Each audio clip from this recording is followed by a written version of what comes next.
एक जंगल में एक शेर रहता था। भेड़िया और गीदड़ उसके सेवक थे। एक दिन एक ऊँटनी अपने काफिले से बिछुड़कर भटकती हुई उस जंगल में आ पहुंची। उसका बच्चा पैदा होने वाला था। उस शेर ने ऊँटनी का पेट फाड़कर उसके बच्चे को जीवित ही निकाल लिया और ऊँटनी को खाकर खूब आनंद लेने लगा। बच्चे को उसने अपने घर में रख लिया। इस प्रकार यह तीनों मित्र बनकर उस जंगल में रहने लगे। ऊँट का बच्चा शेर के साथ पलकर ही जवान हुआ, इसलिए उससे उसका प्रेम भी बहुत था।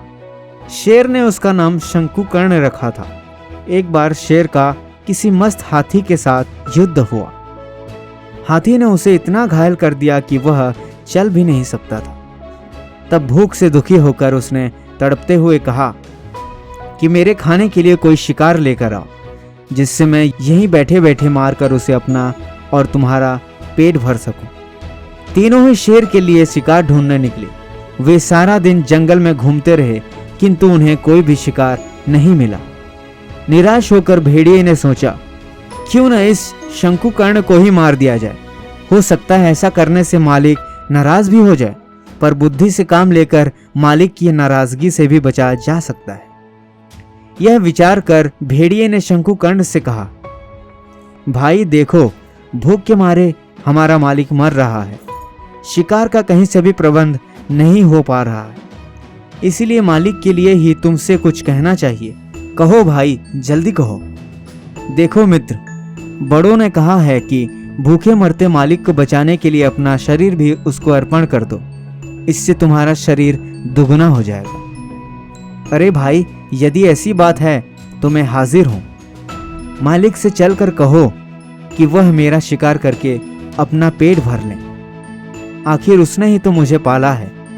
ऊँट के बच्चे की बात सुनकर भेड़िया बहुत खुश हुआ और वह तीनों इकट्ठे होकर शेर के पास पहुंचे और कहा, महाराज, कोई शिकार तो हमें मिला नहीं, इसलिए यह ऊँट का बच्चा खुशी से आपकी भूख मिटाने के लिए तैयार हो गया है।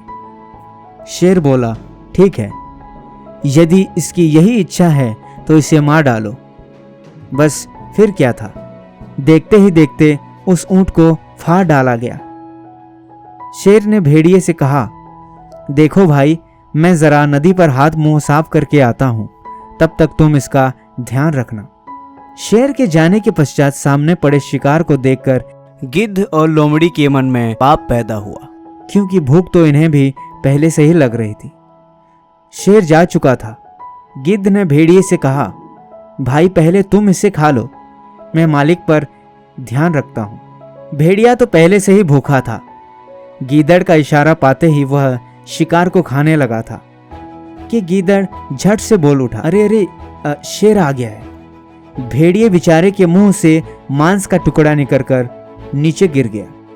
वह डर के मारे दूर हटकर खड़ा हो गया। इस बीच शेर भी आ गया।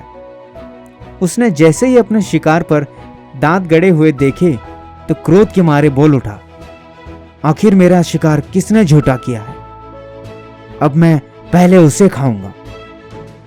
शेर को गुस्से में देख दोनों डर गए। गीदड़ ने भेड़िए से कहा, अरे क्या अब मुझे भी खाएगा? भेड़िया समझ गया था कि अब तो मेरी मौत निश्चित है, अब शेर मुझे नहीं छोड़ेगा। ठीक उसी समय एक ऊँटों का काफिला जंगल से गुजर रहा था। उस काफिले के सरदार ने ऊँट के गले में बहुत बड़ा घंटा बांधा हुआ था, जिसकी आवाज सारे जंगल में गूंज रही थी। शेर ने घबरा कर कहा, अरे यह कैसी आवाज है? कौन आ रहा है इस जंगल में? जाओ जरा देख कर तो आओ। शेर की बात सुनकर गीदड़ उस जंगल की ओर चला जहां से घंटा बजने की आवाज आ रही थी। थोड़ी देर में ही गीदड़ उन ऊँटों को देखकर पास आकर बोला, मालिक, यह तो गजब हो गया। मुझे तो ऐसा मालूम होता है स्वयं धर्मराज इस जंगल में हमसे युद्ध करने आ रहे हैं। शायद धर्मराज को इस बात पर क्रोध आ गया है कि आपने इस ऊँट के बच्चे को बेगुनाह मारा है, तभी तो इस ऊँट के बाप और दादा भी धर्मराज के साथ यहाँ आ रहे हैं। शेर तो पहले से ही घायल था। उसने दूर से आते ऊँटों को देखा। वह समझ गया था कि धर्मराज आ गए हैं, अब उन्हें जीवित नहीं छोड़ेंगे। डर के मारे शेर उस शिकार को वहीं छोड़कर भाग गया। आखिरकार भेड़िए की चाल सफल रही। उसका रास्ता अब साफ हो चुका था। दोनों ने मिलकर उस शिकार को खूब भरपेट खाया। तो दोस्तों, इस कहानी से हमें यह सीख मिलती है कि मुसीबत के समय कोई भी बल काम नहीं आता सिवाय आपकी बुद्धि के। आपका बुद्धि ही आपको एकमात्र ऐसा सहारा है जो आपको हर मुसीबत, हर परेशानी से निकाल सकता है।